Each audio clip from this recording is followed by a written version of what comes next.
Order में ही लिखा हुआ है कि अगर आप यूनिवर्सिटी नहीं बनाएंगे तो समझ लो ये लैप्स हो गया, deem to have been lapse, order में लिखा हुआ है। लद्दाख प्रशासन द्वारा HIL की जमीन अलॉटमेंट रद्द किए जाने पर चीफ सेक्रेटरी पवन कोटवाल ने प्रेस कॉन्फ्रेंस कर सफाई दी। उन्होंने कहा कि यह कार्रवाई पूरी तरह से नियमों और अलॉटमेंट ऑर्डर की शर्तों के उल्लंघन के आधार पर की गई है। आइए सुनिए चीफ सेक्रेटरी ने इस विवाद पर क्या कहा। I think it's important to brief about the order the Deputy Commissioner has recently issued regarding one allotment, and I will request the Deputy Commissioner, because it is something done at the under rules. As I understand, as I went through his documents, I found that the allotment order itself mentioned that it will lapse after 1 year if the university doesn't come up. So he has done nothing. He has said that this clause 4, or I will brief you, that clause 4 has operated, that's all. So clause 4 has operated, which was in the allotment order itself. The deputy commissioner of the time, when he issued the order, he kept a provision of itself lapsing, that if it doesn't happen, that order itself lapses. So he has not done any active action. He has only recognized that clause and said that it is already lapsed. So why are we continuing it? And then let this land now go to the LHDC, now back to the LHDC. I said that is the order. So there is nothing. This is only unique case in Ladakh. There is no other such case in Ladakh as I know the revenue. It has nothing to do with anything. The land of the people, the land which is with the people, whether it is their own ancestral land or whether the state land which is with them, it has nothing to do with it. None of the citizen of Ladakh who has any state land, I know, because here land is very, very, very rare commodity. The agricultural land is very rare commodity, but barren land is in plenty. So anybody who is sitting over a piece of barren land, we have no objection to that. Certainly, I have clarified it 100 times that we have no objection in anybody sitting on the state land, because this is the only region where Maharaja gave the special permission to occupy state land without any ceiling. You could occupy even 120 canals, 1,000 canals, something, if you do the Navtod, if you do the cultivation over it. But over a period of time, some people have even constructed houses on them. So be it. We have nothing against that, because if people don't construct land on their own state land, फिर कहाँ पे मकान बनाएंगे if they need it. और इसलिए हमने common land regulation act में change किया। पहले 4 मरले था डीसी को अथॉरिटी, हमने उसको 10 मरले किया। हमने कहा 4 मरले में तो घर हो ही नहीं सकता, बन तो सकता है, 4 मरले में भी घर बनता है, ऐसा नहीं कि बनता नहीं है। लेकिन लोगों ने कहा कि हमारे पास जानवर भी होते हैं, तो हमने कहा ठीक है, ये बड़े डिस्कशन है, एक्सटेंसिव डिस्कशन हुई सबके साथ, सब स्टेक होल्डर के साथ। उन्होंने कहा सर 4 कनाल पे तो चलो घर उतना सा हम समझ सकते हैं, 4 kanal is not, it is 1000 square foot, तो उसमें तो घर बन जाता है, लेकिन हमारे पास जानवर होते हैं, उसका बाड़ा बनाना होता है और थोड़ा आंगन चाहिए हमको, तो हमने इसको 10 कनाल कर दिया, मतलब 3000 स्क्वायर फुट के करीब, 2750 के करीब, आधा कनाल कर दिया।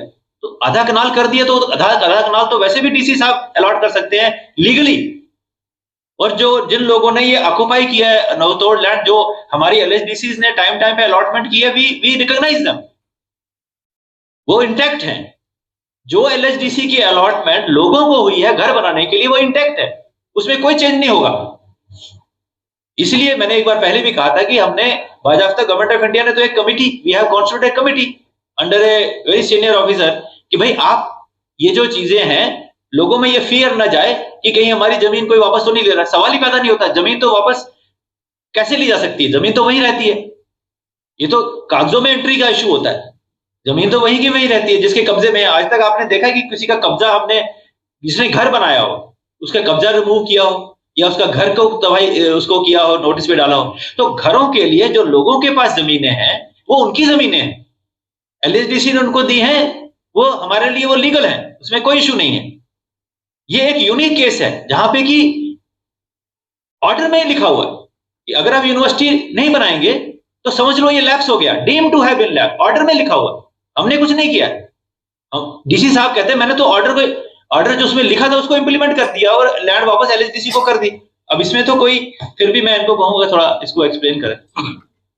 सर, जो recent action taken according to order 979 revenue of 2025 है, जो सर 21 अगस्त 2025 को हमने रिलीज किया sir, it is due to many complaints received by this office repeatedly. Local peoples ने रिपीटेडली मेरे ऑफिस तो बार बार कंप्लेंट्स दी कि देयर आर सम इरेगुलरिटीज और there were some apprehensions of the local peoples also.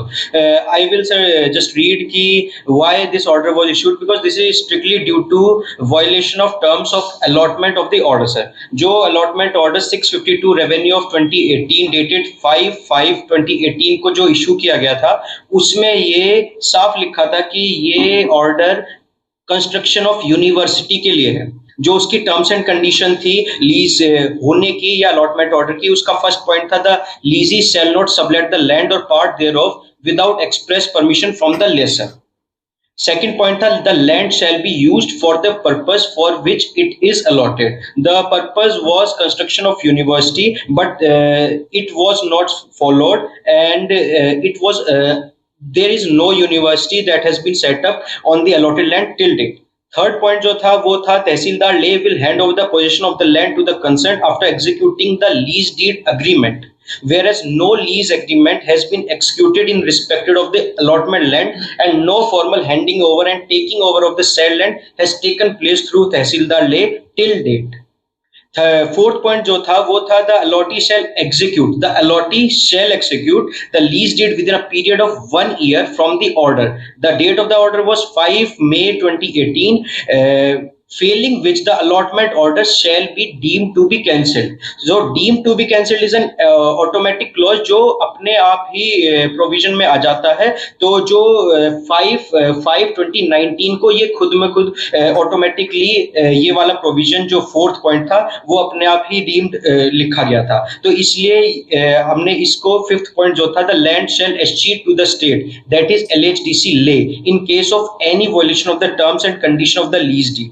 सो इस लैंड को हमने सर फिर वापस एस्चीट किया स्टेट को जो है LHDC ले, और हमने ऑर्डर किया कि tehsildar Leh shall remove all the encumbrance from the said piece of the state land. Sir इसी के साथ sir in continuation what you said also कि हमारा जो मिशन इंडस क्लीन अप था जो हमारे LHDC ले के CEC श्री ताशी गैलसन जी ने और हमारे honourable CS Shri Pawan Kotwal sir ने जो किया था, उसमें हमारे नंबरदार हमारे जो गोबा जितने भी थे उनका हमें फुल सपोर्ट और हमें काफी उनकी गाइडेंस मिली थी कि कैसे हम इन कामों को कर सकते हैं। बाकी खाली इस मिशन इंडस क्लीन अप ही नहीं, जो हमारा DSRB का रिक्रूटमेंट चल रहा है या और भी कोई डिस्ट्रिक्ट का ले का चलता है कोई भी स्कीम या प्रोविजंस, उसमें हमारे गोबाज नंबरदार हमें फुल हार्टेड सपोर्ट करते हैं। तो my request to numberdars would be again to guide the villages and help the revenue official, जो भी ड्यूटी नंबरदारी एक्ट और नंबरदारी रूल्स में लिखी गई है। ठीक है, थैंक यू। तो एक लास्ट में मैं एक और क्लैरिफिकेशन दूंगा। जब हमारी यूटी बनी लद्दाख की तो हमें लगभग, हमारे पास पहले कोई एग्जैक्ट फिगर हमारे दफ्तर में है, मैं जस्ट मीडिया के फ्रेंड्स को बताना चाहूंगा कि लगभग 15,500 के करीब हमारे पास एम्प्लॉई जो थे जो यहाँ ऑलरेडी काम कर रहे थे, जो JNK गवर्नमेंट के मुलाजिम थे। हम सब पहले जब ये अभी नया यूटी का क्रिएशन नहीं हुआ था तो उनको ऑप्शन दिया गया कि आप यहाँ लद्दाख में जाना चाहते हैं नई यूटी में या JNK में रहना चाहते हैं। तो जाहिर बात है जो यहाँ के लोग थे वो यहाँ पे अपोर्शन हो गए, लगभग 15,200 समथिंग इज अप्रोक्सीमेट फिगर। तो वो लोग अभी यहाँ काम कर रहे हैं और वो अपोर्शन हो गए हैं, वो काम कर रहे हैं। और हमें सिर्फ जो डिस्ट्रिक्ट पुलिस की जो हमें स्ट्रेंथ मिली वो बिल्कुल कम मिली। 11 थाने, सिर्फ इतने बड़े यूटी में सिर्फ 11 थाने। 11 थानों में अब हमारा टूरिज्म इतना बढ़ रहा है, फॉरेनर्स आ रहे हैं, लोग आ रहे हैं, उनको इतनी डेस्टिनेशन हमारी जो सिर्फ लेह के अंदर या कुछ थोड़ी सी जगहों पे थी, अब हमने ऐसे लगभग 30 के करीब हमने नए रूट खोल दिए। लोग उन रूट्स पे जा रहे हैं, उन डेस्टिनेशंस पे जा रहे हैं और खूब सारी संख्या में जा रहे हैं। उन सबको एक मिनिमम सिक्योरिटी प्रोवाइड करने के लिए कि वहां उनके साथ कुछ ना हो जाए या एनवायरनमेंट ऑफ सिक्योरिटी पैदा करने के लिए हमने एक detail proposal government of India को भेजा हुआ है जो अंडर कंसिडरेशन है। लेकिन पेंडिंग दैट हमारी इतनी थिन फोर्स है कि हम जब हमारे पास कोई एप्लीकेशन आती है कि क्या हम ये रूट खोलें, मतलब हम तो चाहते हैं हमारे सारे रूट खुल जाए, जो ट्रैकिंग के रूट हैं, माउंटेनियरिंग एक्सपीडिशन के रूट हैं, सारे खुल जाएं। तो जब हम ये हमारे पास ये क्योंकि हमें वो क्लियरेंस जो है वो हमें एमएचए से लेनी होती है, तो उनका सबसे पहला पॉइंट ये होता है कि हम ये रूट जो आप कह रहे हो 40 किलोमीटर का हम ये खोल दें, मगर क्या आप इसके लिए सिक्योरिटी प्रोवाइड कर पाओगे? क्योंकि उस पे लोकल भी जाते हैं जो इंडियन टूरिस्ट हैं और फॉरेनर भी जाते हैं, और फॉरेनर्स को आपको मालूम है कि फॉरेनर्स का पूरा वेरिफिकेशन होता है। तो वहां हमको ये लिखना मुश्किल हो जाता है कि यस वी विल, क्योंकि हमारे पास वहां पोस्ट नहीं लगानी पड़ेगी, पुलिस लानी पड़ेगी। तो हमारी बहुत ही थिन पुलिस स्ट्रेंथ है, जिससे जो हमारे किसी भी, जैसे हमारे यहाँ कोई अभी एपिसोड हो जाता है तो हमने यूटीडीआरएफ को मंगाया हुआ है 20, हमको तो एक बटालियन चाहिए यूटीडीआरएफ की, अभी हमारे पास सिर्फ 22 आदमी है। कितना ज्यादा हमारे पिछले दिनों यहाँ पे अभी भी चल रहा है, मतलब कितने ज्यादा फ्लड्स आए, कितने ज्यादा वो हमारे पास डिजास्टर हुआ, तो उसमें हमारे यूटीडीआरएफ के अपने जो स्ट्रेंथ है उससे हमें जो एनडीआरएफ के लोग हैं 22 के करीब वो भी आए, लेकिन हमें एक बटालियन चाहिए।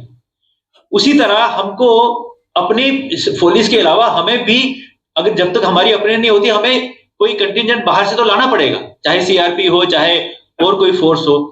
तो मेरा कहने का मतलब यह है कि फोर्सेस का जो हमारे पास कमी है, हम उसको कभी कभी कहीं से भी जहां से हमें मिलती है हम उसको इसलिए रखते हैं कि हमारा टूरिस्ट सीजन चल रहा है, हमारा कोई लॉ एंड ऑर्डर भी हो जाए।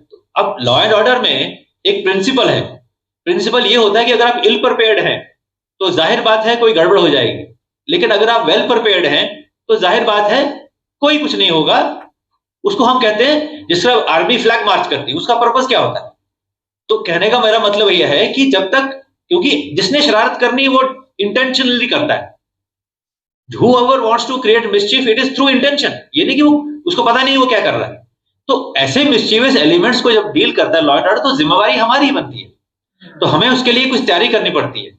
तो जब हमको शक लगता है कि कहीं इतना टूरिस्ट सीजन आ रहा है, इतना टूरिस्ट हमारा अच्छा चल रहा है, इतना हमारी रिक्रूटमेंट चल रही है, इतना हमारा सब इतना अच्छा पॉजिटिव है, इसमें कोई गड़बड़ ना हो जाए, इसलिए हमको अपना भी तो सिस्टम जो है उसको हमें रखना पड़ता है। तो मैं डीजीपी साहब से कहूंगा, क्योंकि अभी रूमर मैंने ये भी सुनी, अभी मुझे मैसेज किसी ने भेजा कि वो जी आर्मी पुलिस आ गई है और इसका मतलब है कि कुछ ऐसा होने वाला है, कुछ अंदेशा है होने वाला है। तो मैं डीजीपी साहब को कहूंगा कि थोड़ा इसको क्लैरिफाई करें।